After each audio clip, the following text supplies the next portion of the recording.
quisesse, ele poderia ter usado uma nação, ou se ele quisesse, ele poderia, por exemplo, ter usado um filho de Acabe para fazer isso. Eu estou fazendo uma referência aqui ao próprio filho de Davi, que foi instrumento de Deus para punir a idolatria de Davi, para punir o pecado de Davi, certo? A gente conhece a história. Davi adulterou com Batseba, mandou matar o seu marido, ok? Ficou com ela, engravidou a mulher. A gente sabe o que Davi fez. E aí Deus se desgostou daquilo que Davi fez. E o que é que Deus fez para punir Davi? Ele usou Absalão, o próprio filho de Davi, um filho amado de Davi, ok? Para puni-lo por intermédio de Absalão. E lá no livro de 2 Samuel, a gente tem o relato de que Deus envia um profeta até Davi, envia Natã. E Natã diz o seguinte para Davi: eis que da tua própria casa suscitarei o mal contra ti. Aí Deus vai e resolve ferir o coração de Davi quando usa o próprio filho amado, Absalão, para se deitar com as próprias mulheres que Davi possuía, como sinal do seu juízo punitivo contra a casa de Davi. A gente percebe aqui, existem diversas formas, é isso que eu quero dizer com esses exemplos. Ao mesmo tempo que eu estou mostrando para vocês que Deus é livre para agir punindo o seu povo conforme ele quer, Deus também usa de formas diversas para fazer isso, ok? No caso do reinado de Acabe, o Senhor usou o quê? Fenômenos naturais para punir o seu povo. Daí é que entra em cena a figura do profeta Elias. E olha só, o texto é intencional em mostrar para a gente que Elias surge aqui de maneira assim surpreendentemente repentina, ok? Esse homem surge nessa história aqui que narra a impiedade do rei e de repente o Senhor envia o seu mensageiro até este rei, até a presença desse rei, com uma mensagem de juízo, com uma mensagem de sentença divina. Então, certo como vive o Senhor, perante cuja face estou, nem orvalho nem chuva haverá nesses anos, segundo a minha palavra. Olha só, que enrascada para Elias, hein? É encaminhado a esse rei ímpio para trazer uma mensagem de juízo para toda uma nação. E ele vai até o rei ímpio, que era Acabe, e diante da sua esposa ímpia, perversa, que era Jezabel. A gente vai perceber aqui, irmãos, que os adoradores de Baal acreditavam que o seu Deus era responsável pelas chuvas e pela abundância de colheitas. Olha só o que Deus está fazendo. A crença fundamental em Baal era a de que Baal era o Deus responsável pela chuva e pela abundância de colheita. E o que é que Deus faz, Silvino? Corta a chuva, meu irmão. Corta a fertilidade. Vai lá e tum, corta tudo isso, ok? Agora, o impacto disso precisa ser observado por nós. Naquela região árida, todo mundo tinha um anseio muito profundo pelo período da chuva que vinha no inverno. E se essas chuvas não viessem, olha só, a terra ia ficar dura igual ferro e não poderia ser arada. Percebe o que Deus disse em Deuteronômio? Mandou avisar por intermédio de Moisés que Deus transformaria o céu em bronze e a terra em quê? Ferro. A terra ficaria tão seca, dura, que ninguém conseguiria abrir sucos para plantar caroços ali, para plantar sementes ali. E de igual modo, se não há chuva, o que é que acontece com os poços que foram cavados? O que é que acontece com as nascentes? Elas iam secar. E se não houvesse, então, água e o solo ficasse duro, não haveria semente. E se não houvesse semente, não haveria plantio. Se não houvesse plantio, não ia haver colheita.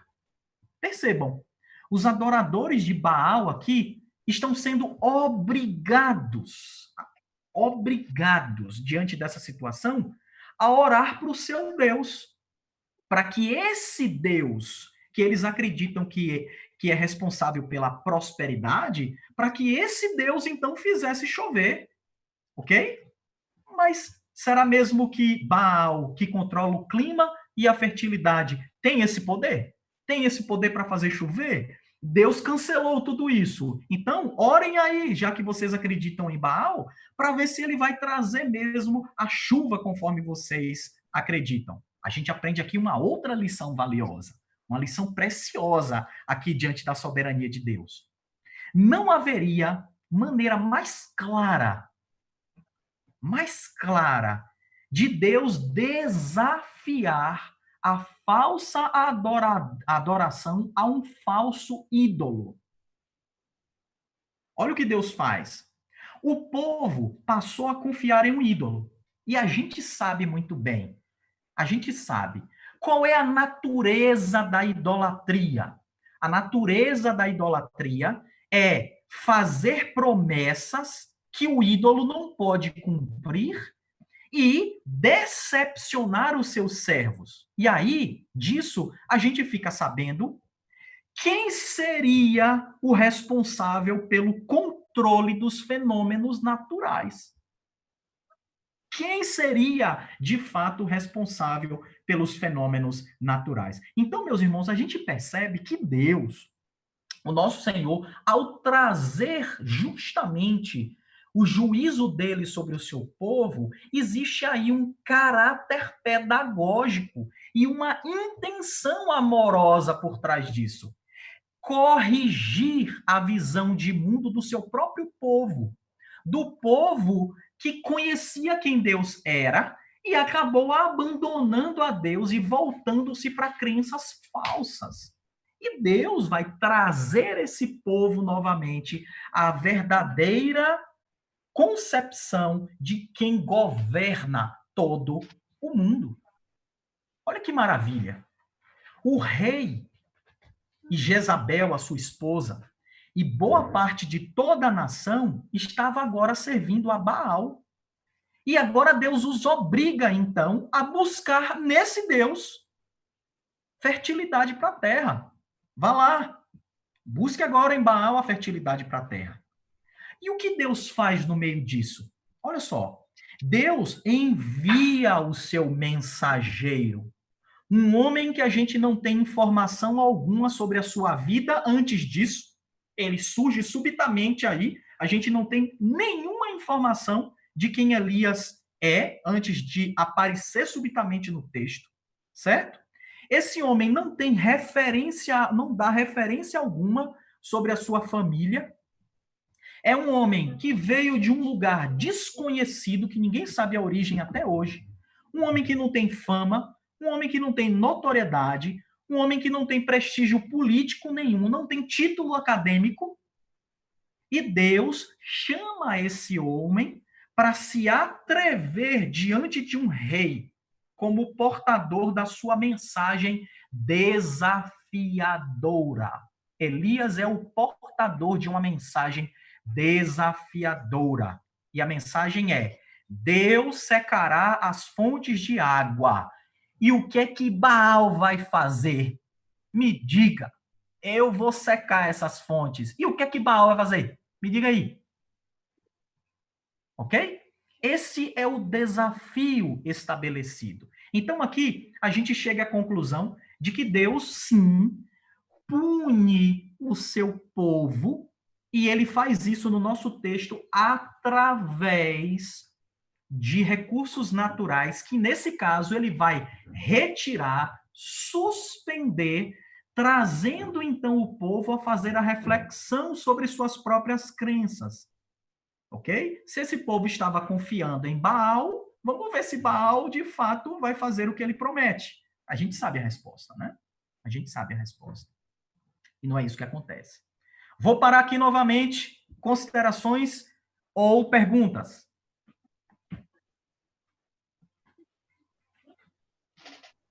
Alguém? Não estou vendo nada no chat. Não estou vendo nenhuma mãozinha levantada. Ok. Então vamos seguir.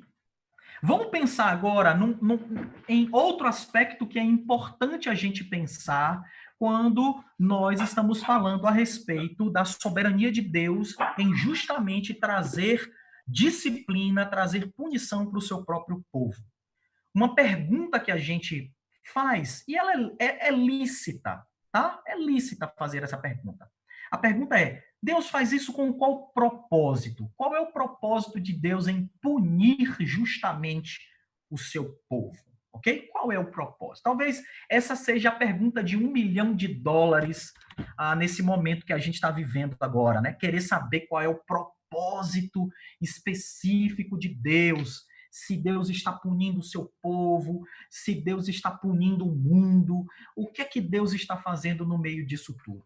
Olha só, essa é uma resposta complexa. E eu não quero, com esse texto aqui, trazer assim uma resposta precisa, dizer assim, é isso. O que eu quero fazer com que vocês pensem essa noite junto comigo é que Deus, sim, pune o seu povo por meio de fenômenos da natureza. Ok? Ele pode fazer isso. E ele faz quando ele quer. A gente aprende aqui, pensando nos propósitos de Deus, que a ira de Deus contra o pecado é a sua forma santa, a sua forma justa de fazer com que nós conheçamos a sua natureza zelosa. Ou seja, Cidinha, no meio de calamidades que Deus levanta para punir o seu povo, o povo tem a oportunidade de conhecer a natureza zelosa de Deus por sua própria santidade. Ok? Quando Deus traz punição, ele manifesta um aspecto do seu ser. E porque Deus é santo, ele tem o direito de manifestar a sua justiça condenando o pecado. Esse é um aspecto da soberania de Deus que precisamos levar em consideração. Ele é santo e por isso ele tem direito de manifestar a sua justiça condenando o pecado. Aí a gente pensa assim, quando Deus pune pecadores, essa é a ocasião na qual a glória de Deus se manifesta em seu caráter. E o que é que a gente conhece de Deus quando ele manifesta a sua ira? Que Deus é santo, justo e poderoso. Pode anotar isso aí. Quando Deus manifesta a sua ira punindo os pecadores, nós conhecemos o seu caráter. Quais aspectos do caráter de Deus? Que Deus é santo, justo e poderoso. Então aqui a gente já reconhece o primeiro propósito aqui.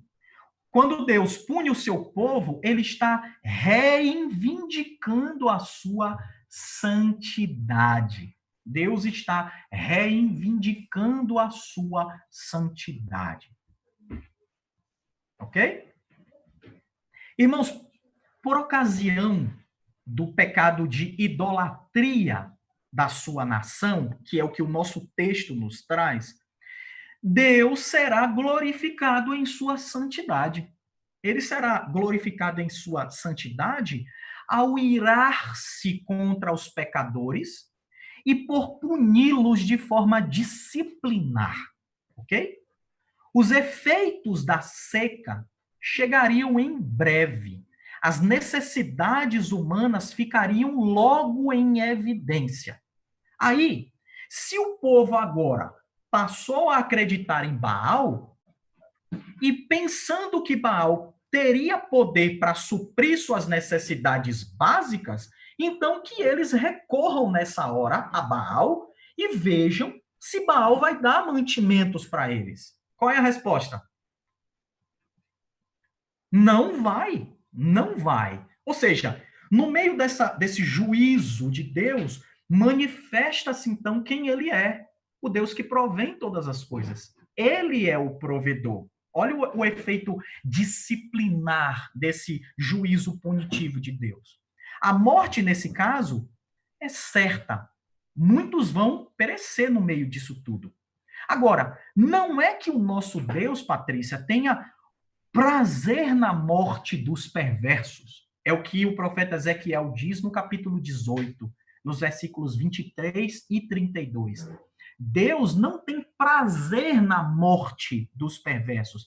Ele não tem prazer em punir o povo e provocar esse morticínio entre o povo, tirando a sua bênção temporariamente. Não é isso que dá prazer em Deus. O texto bíblico e os textos bíblicos não dizem isso, ok? Mas o prazer de Deus, segundo os textos bíblicos, está na manifestação da sua justiça, ok? Então, Deus tem prazer em manifestar a sua justiça. Isso é o prazer de Deus. É nisso que Deus tem alegria. É nisso que Deus se regozija, em mostrar que ele é santo e que a sua justiça está ligada à sua própria santidade. Tá certo? O profeta Abacuque, lá no capítulo 1, no versículo 13, captou muito bem o fato de que Deus retribui os pecados, né? E que ele pune os pecados. Mas, ao mesmo tempo, ele estranha o fato de Deus ser paciente diante de tanta iniquidade, de que Deus é paciente diante de tantas ofensas ao seu caráter santo, de que Deus é paciente e não faz, muitas vezes, justiça no tempo que a gente deseja. Olha o que Abacuque disse no capítulo 1, no verso 13. Olha o que ele declara a respeito de Deus. Tu és tão puro de olhos que não podes ver o mal e a opressão não podes contemplar. Olha, a santidade de Deus como sinônimo da sua pureza. E essa pureza de Deus relacionada àquilo que desagrada muito o Senhor, que é ver o mal, que é ver a opressão. Contemplar o mal e contemplar a opressão é algo que vai de encontro ao caráter santo de Deus. Aí o profeta chega e pergunta: por que, pois, uma vez que Deus é puro de olhos e não pode ver o mal, por que, pois, toleras os que procedem perfidamente e te calas quando o perverso devora aquele que é mais justo do que ele? O que o profeta quer saber? Ele quer que Deus manifeste um outro aspecto do seu ser, do ser de Deus, que é a paciência de Deus. E não somente a paciência, a longanimidade de Deus, mas também a sua própria misericórdia, que é a causa de não sermos consumidos. Olha só. No caso da nação sobre o governo de Acabe, vamos aplicar isso aqui. No caso da nação sobre o governo de Acabe, o nosso Deus resolveu manifestar sua justiça e trazer logo a punição por causa da idolatria. Mas nem sempre é isso que Deus faz. Ok? Mas nem sempre é isso que Deus faz. Nem sempre o quê? Nem sempre Deus pune imediatamente o pecado do povo ou da nação, ok? Porque ele é paciente, longânimo, ele suporta com paciência, segundo os seus propósitos, cada respiração pecaminosa dos seres rebeldes que levantam o calcanhar contra ele. Deus suporta isso com paciência. Mas no caso da nação aqui, Deus trouxe juízo punitivo imediatamente. Acabe pecou. Deus envia subitamente Elias para levar uma mensagem de punição, ok?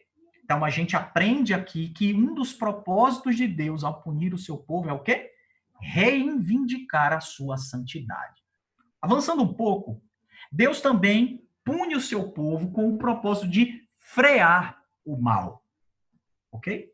Frear a amplitude do mal, frear o mal. Se a gente perceber, lembra, Hélio, do que você está falando sobre os reis que antecederam Acabe? Lembra que você está falando aí? A gente percebe aqui uma escalada da maldade. Essa escalada da maldade está gritante. E o que é que Deus faz? Ele quer frear o avanço da maldade para que essa nação, a sua nação, não mergulhasse de uma vez por todas no caos da apostasia. Deus quer frear esse mergulho em espiral descendente até bater no fundo do poço. Deus quer dar um freio a essa apostasia e as consequências da apostasia.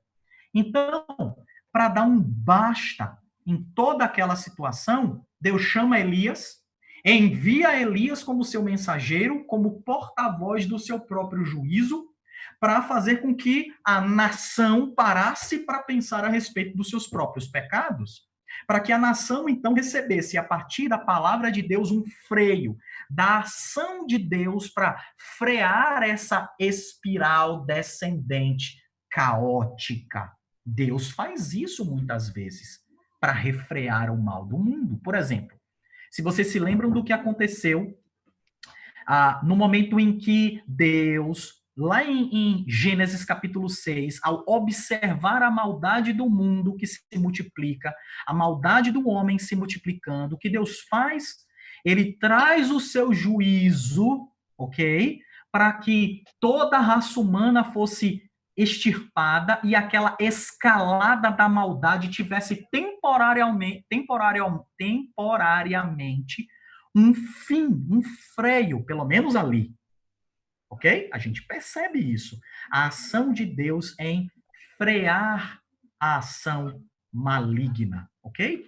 Aí Deus, para reivindicar sua santidade, tornou públicas as faltas do seu povo, a fim de acabar com aquela imoralidade, com a idolatria, que é o resultado da apostasia. E aí a gente percebe um princípio aqui muito importante para as nossas ações disciplinares, certo? Na nossa igreja, nós também publicamos faltas dos nossos irmãos.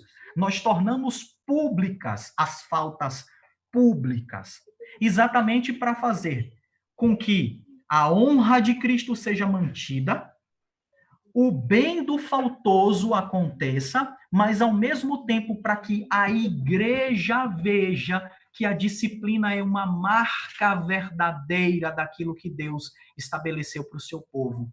E que ali existe a disciplina do Senhor ativa contra pecados públicos, pecados de imoralidade, de idolatria. Olha só, existe um princípio aí.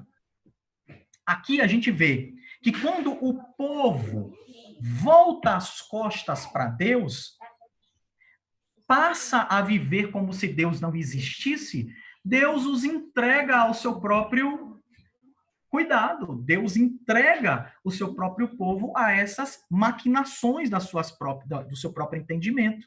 Ou seja, quando Deus reivindica a sua santidade, o que ele está fazendo é corrigindo o erro para que a nação se arrependa, para que a nação volte ao caminho da obediência. Quando Deus torna evidente os nossos pecados, ele está nos chamando ao arrependimento. Quando Deus nos ameaça com os seus juízos, ele quer que nós voltemos aos caminhos que nós nos desviamos. É isso que Deus faz quando ele corrige ao seu povo. É aqui que é através da seca e da fome que Deus espera que a nação caia em si. E caindo em si, a nação perceba que é um desperdício adorar a falsos deuses. E aí Deus vai na raiz, Silvino, da questão. Se a questão era acreditar erradamente que Baal era o Deus provedor, que Baal era aquele Deus que governava as chuvas, o trovão, responsável pela fertilidade, Deus faz as comportas do céu fechar, e aí o povo precisa cair em si e perceber que essa é uma crença errada e que ele precisa se arrepender. e perceber que ele está afrontando a santidade de Deus, e Deus vai reivindicar isso, punindo o seu povo. Olha só. Então, aqui percebemos um outro propósito. Deus pune o seu povo para refrear a escalada da maldade, da apostasia, da idolatria, do pecado. E ele faz isso para o nosso bem. Ele faz isso para o nosso bem. Uma forma de tornar a maldade assim evidente, certo? Aqui no nosso texto, olha só, olhando para o nosso texto, existe uma forma que Deus assumiu para tornar o pecado da nação naquele momento evidente aos olhos de todo mundo? Qual foi a forma que Deus fez isso no nosso texto? Ora, a forma que Deus evidencia o pecado da nação é o modo como o próprio Deus sustentou o profeta Elias. Essa é a forma que soberanamente Deus escolheu para mostrar à nação idólatra que ela estava andando por caminhos errados. Mostrando que, no meio daquela punição toda, é Deus quem sustenta os seus. Olha que maravilha! Enquanto toda aquela nação ali começou a sentir os primeiros efeitos da seca, olha o que Deus faz. Veio-lhe a palavra do Senhor, dizendo: retira-te daqui, vai para o lado oriental e esconde-te junto à torrente de Querite, fronteira ao Jordão. Beberás da torrente, e ordenei aos corvos que ali mesmo te sustentem. Rapaz! Elias aqui está recebendo as bênçãos de água e alimento que Deus havia prometido para uma nação obediente.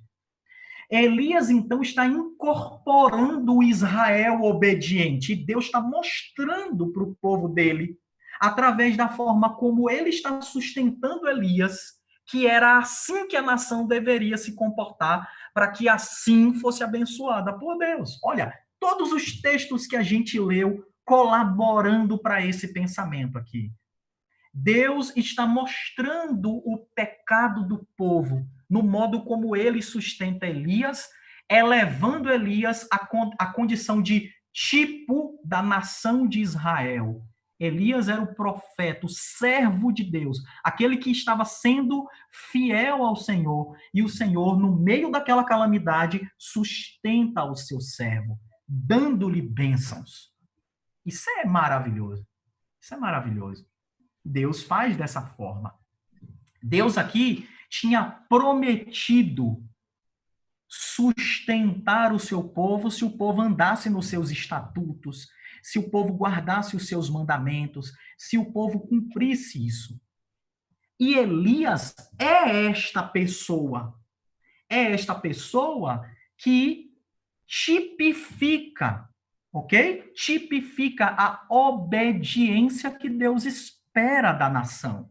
A nação desobedece, Deus mostra, Deus publica a desobediência, sustentando o seu profeta desconhecido, sustentando aquele homem que aparece na história de forma maravilhosa.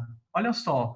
Por outro lado, Deus também tinha dito para o povo que se o povo não ouvisse as suas palavras, ele voltaria e castigaria o povo 7 vezes mais por causa dos seus pecados. É o que está escrito em Levítico 26, 18 e 20. Deus diz assim: quebrantarei a soberba da vossa força e vos farei que os céus sejam como ferro e a vossa terra como bronze. Olha, num céu fechado e numa terra onde ninguém poderia arar, Deus dá sustento inusitado a um profeta desconhecido. E tudo isso para tornar público a impiedade da nação que deveria andar nos caminhos do Senhor. Ok? Isso aqui é valiosíssimo. Isso aqui é ouro fino de ufir, viu, irmãos? Isso aqui é o suprassumo. É coisa fina, preciosa. Quando a gente vê aqui Deus pegando este profeta, fazendo com que ele seja a incorporação do que Israel deveria ter sido. Um povo dedicado ao Senhor, um povo fiel somente a Ele. E aí a gente conclui: Deus não abandona o seu profeta. E o que ele faz é fornecer sinais das bênçãos divinas que uma nação obediente recebe quando anda nos caminhos do Senhor. Então, no meio daquela escassez, no meio da escassez do julgamento de Deus sobre o seu povo, Deus levanta um representante fiel, um remanescente fiel, um remanescente que mostraria aquilo que toda a nação deveria ser. Ok? E ele faz isso sustentando o profeta de modo inusitado. Olha, ser sustentado por um corvo ou por corvos nesse texto é algo inusitado. Ordenarei aos corvos que ali mesmo te sustentem. Então, nesse momento, os pássaros estavam trabalhando para Deus como instrumentos para o cumprimento da palavra de Deus. Porque Deus disse que sustentaria o seu povo e faria isso de diversas formas. E aqui de forma inusitada, usando um corvo para alimentar um profeta. O corvo para alimentar. E o profeta não comeu a carne do corvo, tá? O corvo é instrumento para levar carne e pão para aquele homem. O que a gente tem que reconhecer aqui, Elis? O que é que a gente tem que reconhecer aqui? A gente tem que reconhecer que os suprimentos de todas as nossas necessidades vêm do Senhor, ok? Todo o nosso suprimento vem do Senhor. É Deus quem cuida de nós nos mínimos detalhes, ok? Muitos anos antes, foi o próprio rei Davi quem reconheceu que Deus é fonte primeira de todo o sustento do seu povo. Olha o que Davi diz no Salmo 40, no versículo 17. Eu sou pobre e necessitado, porém o Senhor cuida de mim. Tu és o meu amparo e o meu libertador. Não te detenhas, ó Deus meu. Então, quando Deus é a nossa proteção, a gente descansa seguro, ok? A gente descansa seguro. Então, a gente aprende que por excelência, o nosso Deus é quem nos guarda e nos preserva a vida, até mesmo de forma inusitada. Deus faz isso. O profeta Jeremias também nos acode nesse momento, tá? Ele nos acode nesse momento, lançando mais luz sobre o nosso entendimento. Principalmente quando ele está condenando uma atitude do povo de sua época de confiar nos carros do Egito, de confiar na aliança com o Egito, de confiar nas nações e não confiar em Deus. O profeta, representante da palavra de Deus, diz assim para aquele povo: tua malícia te castigará. Olha só. E as tuas infidelidades te repreenderão. Sabe, pois, e vê que mal e quão amargo é deixares o Senhor teu Deus e não teres temor diante de mim, diz o Senhor dos exércitos. Olha só. Olha só. Aqui está então outro propósito da punição de Deus, que é fazer com que o seu povo se arrependa diante da publicação dos seus próprios pecados. Fazer com que o povo tema a Deus diante da publicação dos seus próprios pecados e da manifestação do juízo de Deus contra o pecado. Ele quer que o povo se arrependa. Ele quer que o povo se arrependa, ok? Vou dar mais uma pausa, comentários e perguntas, e aí eu encerro, tá? A gente já está chegando para o final desse estudo. Silvino, pode falar. Deixa eu desbloquear aqui, Silvino. Pode falar, Silvino. Espera aí. Desbloqueia você aí, Silvino, porque eu não estou conseguindo aqui. Agora deu. Pronto. Ô, pastor, eu fico assim impressionado que nesse texto aqui, eu vejo que Deus atacou o Deus deles, ou seja, forças da mesma grandeza, né? Eu vejo assim, o que eu acho interessante assim, quando fala na soberania de Deus, que Deus ele poderia pegar um outro Deus, uma outra coisa menor, entendeu?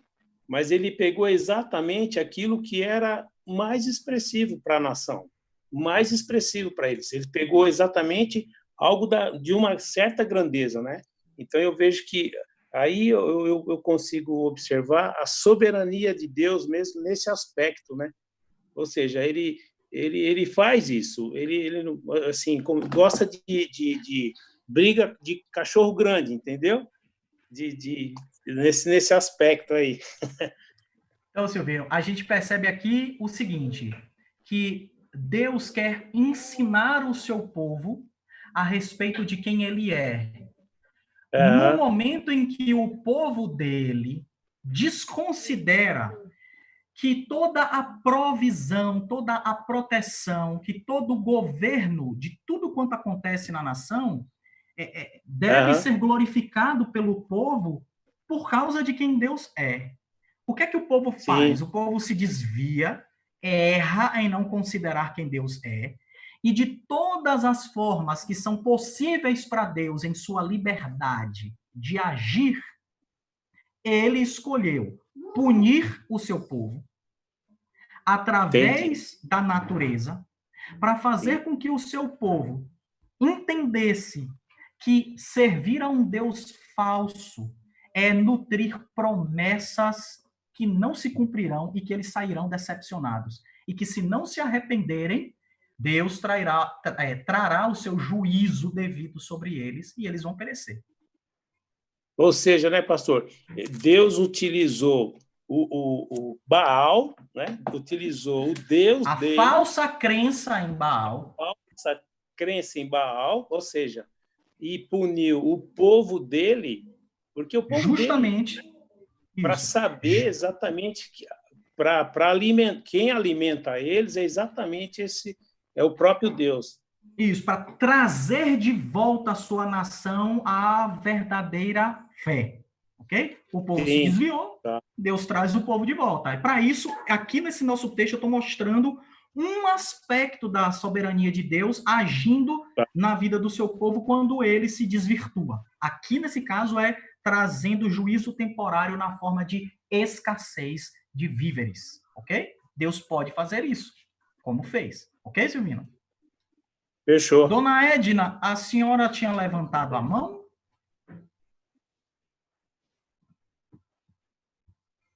Pode falar, dona Edna. Tá. Pode falar. Pastor, eu escrevi aqui uma pergunta que eu quero fazer para o senhor. A soberania de Deus vem no pacto, né? Deus tem pacto para com o homem desde a criação, através de Abraão, Noé, Jacó, Davi, etc. Com o decorrer do tempo, quais as mudanças? Quantos pactos, mais ou menos, tiveram? E hoje, como tem sido o nosso pacto? Foi sempre através da obediência, né? Então, hoje, como entendemos a soberania de Deus para nós no pacto? Então, a gente vai perceber o seguinte, que esses pactos são administrações de Deus, ok? E Deus administra o seu relacionamento com o seu povo através daquilo que a gente chama de pacto, que é uma aliança de sangue soberanamente administrado. Deus administra isso. Hoje nós estamos sobre o pacto que Jesus Cristo, na nova administração, estabeleceu conosco. Dentro desse pacto ainda estão presentes elementos, como, por exemplo, a lei da semeadura. Ainda nesse pacto conosco, né, entre nós, que Jesus é o seu representante, nós temos que obedecer a Deus, como sempre foi no passado, como sempre foi. O que a gente tem que entender, dona Edna, é que agora, no nosso presente momento, nós, por fazermos parte desse povo da aliança com Deus, ainda estamos debaixo dessa aliança, ou seja, dos cuidados de Deus para conosco. E essa aliança continua exigindo de nós obediência, ok? O pacto nunca exigiu obediência dos seres humanos com vistas à salvação. Esse pacto aconteceu no Éden e os seres humanos caíram, quebraram esse pacto. É aí que Jesus Cristo é que veio cumprir o que nós não conseguimos fazer. Ele é que supriu perfeitamente a aliança que nós quebramos. É isso que a gente tem que ter em mente, que Jesus Cristo é que satisfez perfeitamente o pacto que nós quebramos. E se existe salvação justa, ok? É aquilo que Cristo conquistou com sua justa vida. E para nós essa salvação é outorgada por graça, por meio do que Cristo realizou, ok? Então, assim, quando a gente pensa nos pactos, nós estamos falando da administração que Deus dá, colocando cada patriarca como um cabeça. E é aí que os reis são representantes também dessa aliança. E quando os reis, dona Edna, aqui no caso de Acabe, quebram o pacto, Deus levanta um profeta para que então o povo retorne à obediência e seja novamente abençoado por Deus. Respondi sua pergunta? Respondeu para toda a nação, né, pastor? O globo, né?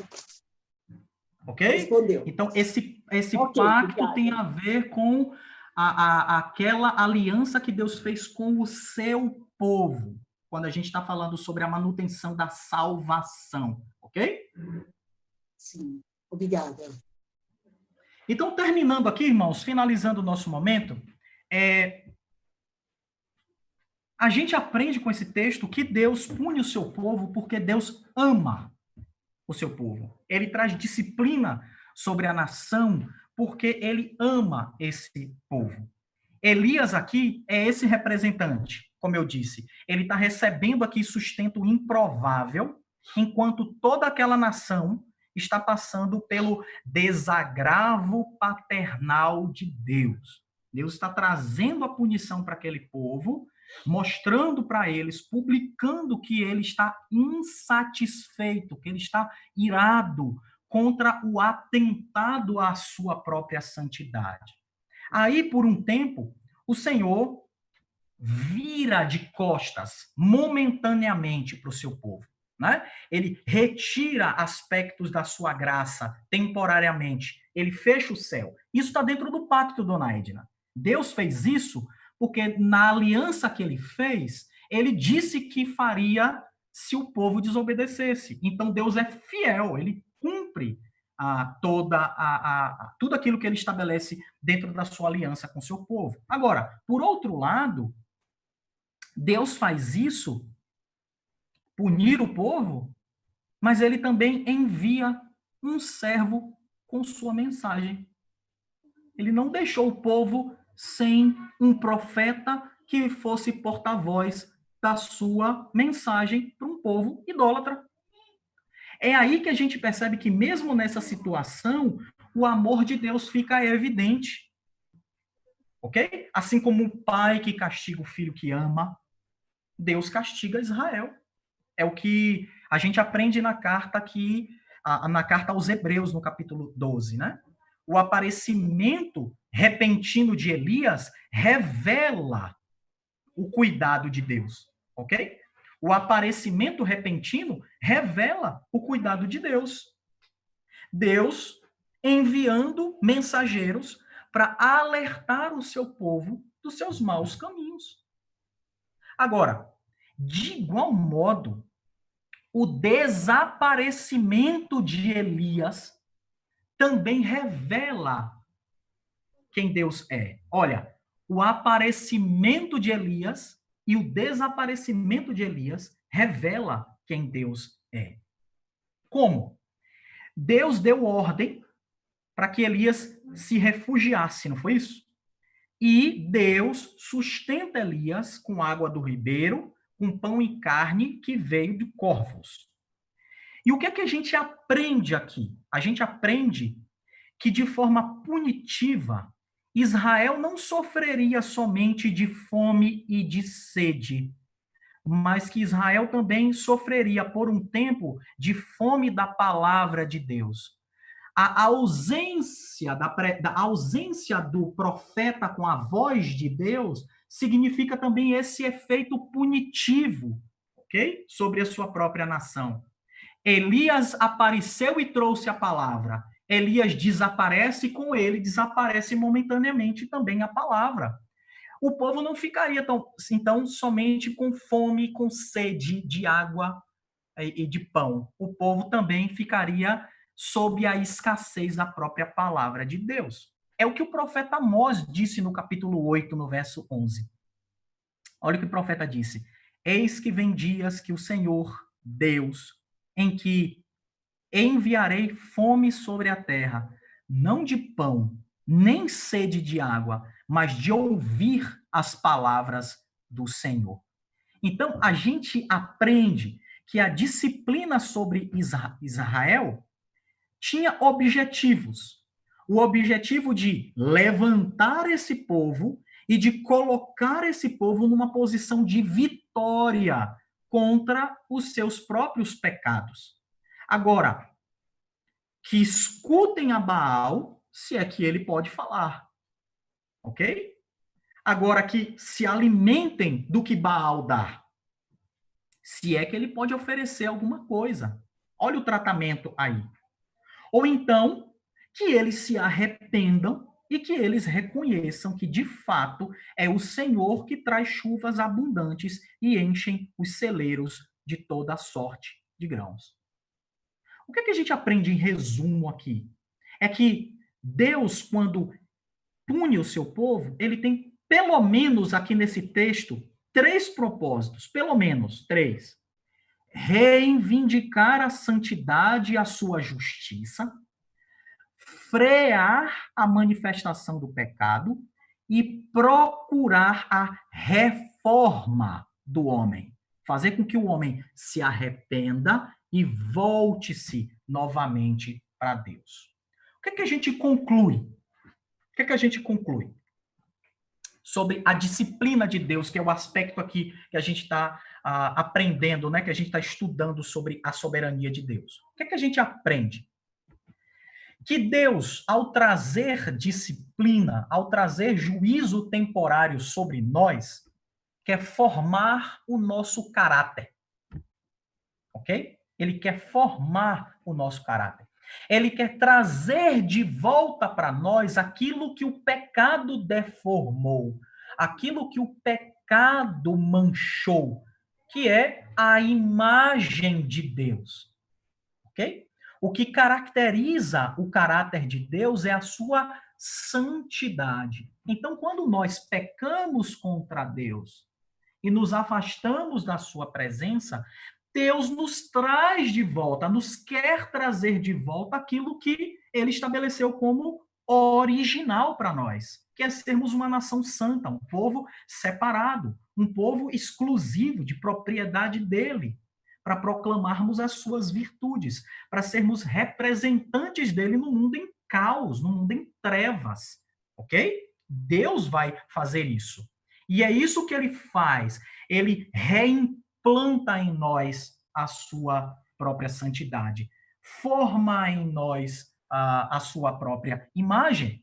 E quando ele nos disciplina, é isso que ele está fazendo, nos conformando para que a gente demonstre que nós pertencemos a Ele.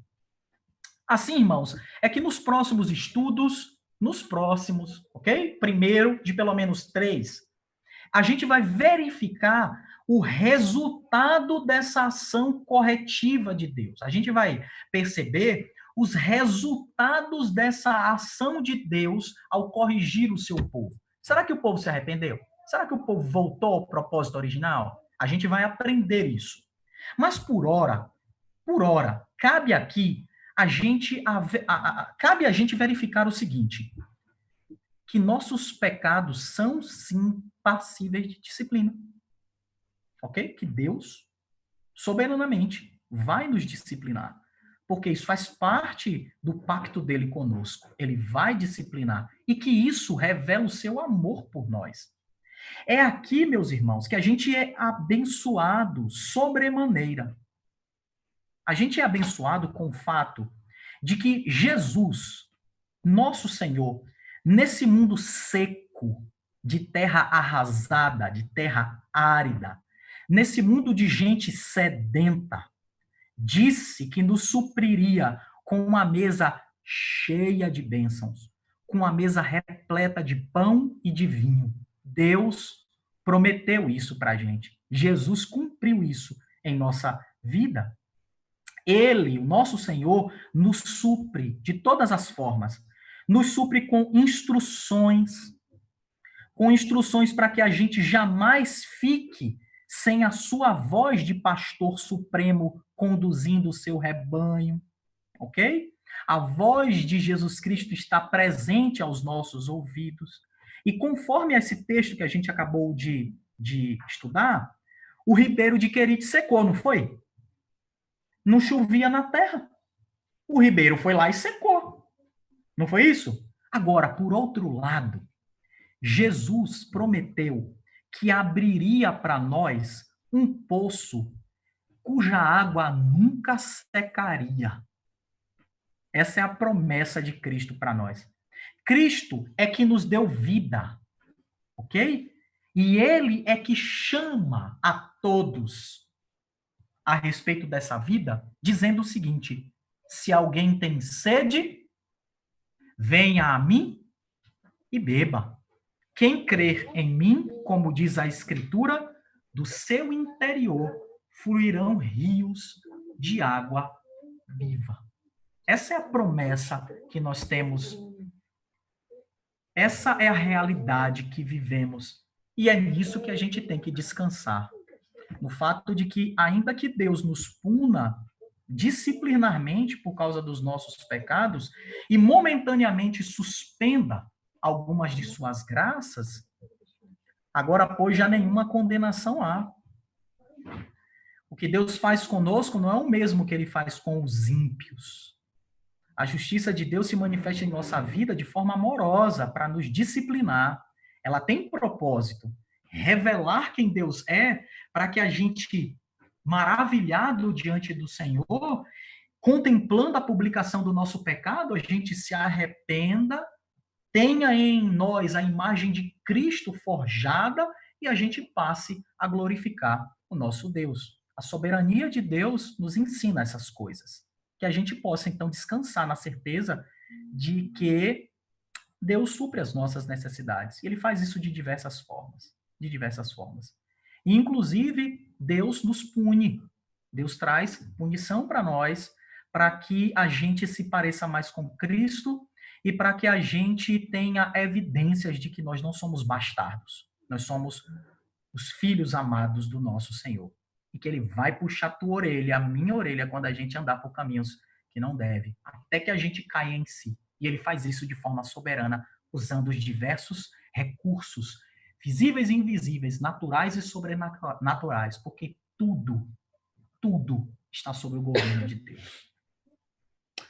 Então, até quinta-feira que vem, com a outra parte do nosso estudo sobre a soberania de Deus. Se você estiver vivo até lá, se eu estiver vivo até lá, nós então aprenderemos um pouco mais sobre isso. Porque a vida e a morte está sob o controle de Deus. Finalizando aqui, irmãos, perguntas e considerações e a gente vai encerrar.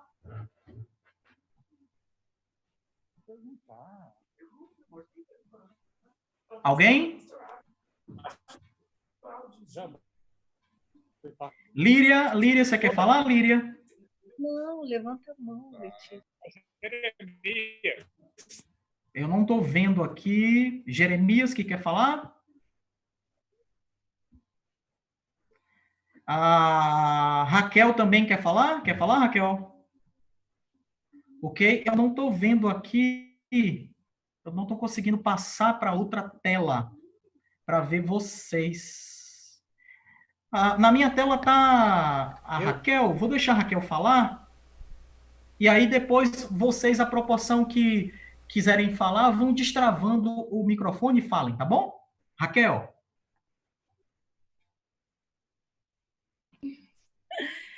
Não, eu fiquei pensando que esses juízos temporários,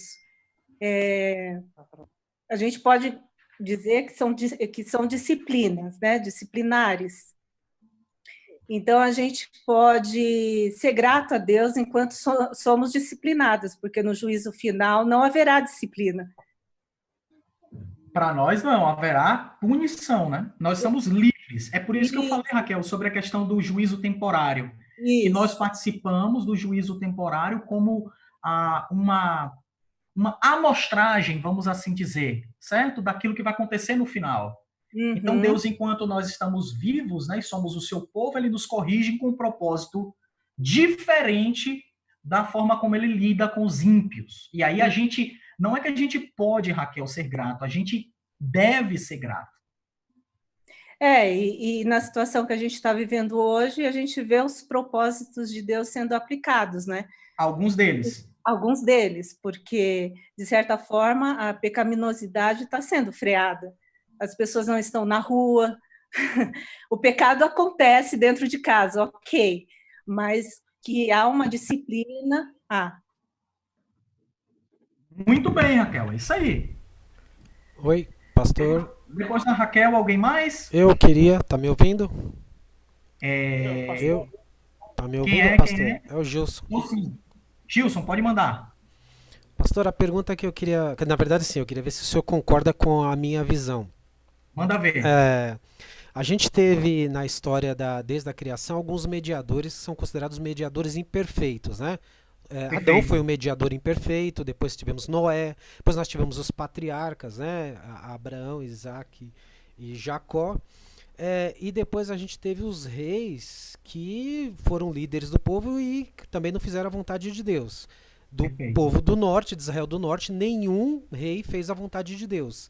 Dos 20 reis do Reino do Sul, somente 8 andaram nos caminhos de Deus e foram punidos. A gente pode então entender que Deus também pune o seu povo por conta dos seus líderes que não fazem o que é reto aos olhos de Deus? Com certeza. Isso aí mostra pra gente, Gilson, o aspecto da solidariedade da humanidade, a solidariedade que existe.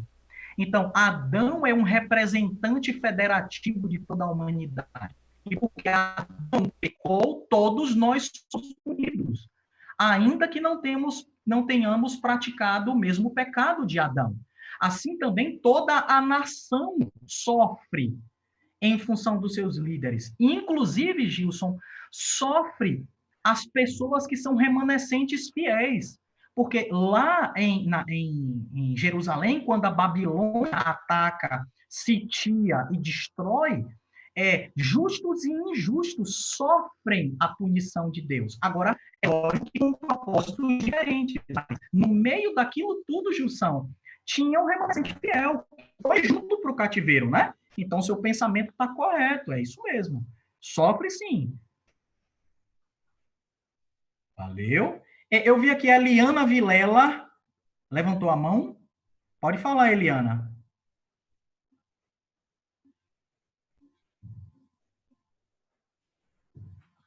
Eliana Vilela. Pastor. Oi. É Jeremias. Foi Jeremias? É porque eu vi aqui escrito. Vai lá, Jerei, pode falar. Eu estou com o áudio aqui da Líria. Pois não, pode falar. Então, eu só queria fazer uma consideração Considere, Jeremias, tu és profeta, pode considerar o que você quiser. O senhor falou aí, agora há pouco a respeito de um castigo mais adiante do a fome, a espada e a peste. Né? Foi o juízo de Deus por causa da desobediência. Sim.